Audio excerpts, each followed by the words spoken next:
Hello, আমার একটা বিষয় শেয়ার করার দরকার ছিল। দেখুন, আমি জীবনে কখনো কোনো মেয়ে মানুষের সাথে মিশি না, সরাসরি কথাও বলিনি, কিন্তু বিয়ে যেহেতু করেছি এখন তো মিশতেই হবে, কিন্তু এখনই পারবো না, আমাকে একটু সময় দিতে হবে। কত সময়?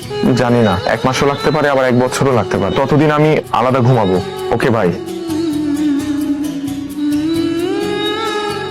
এই ছিল আমার কপালে, এমন বাসরঘর আমি চেয়েছিলাম। এমন বাসরঘর আল্লাহ যেন আমার শত্রুকেও না দেয়। Hello hello my dear friend, হরলিক্সের রিয়াকশন কি? বউ বিছানায়, আমি মাথায়। তোকে দিয়ে কিচ্ছু হবে না, শালা বড়, তুই তোর কোলবালিশ নিয়ে থাক।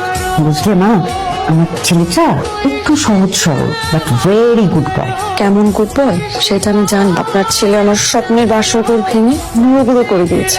গুড হাজবেন্ড পাওয়া ভাগ্যের ব্যাপার। You are so lucky. বিশাল কপাল আমার, সেই কপালের জোরে একটা বলদ ছুটেছে জীবনে।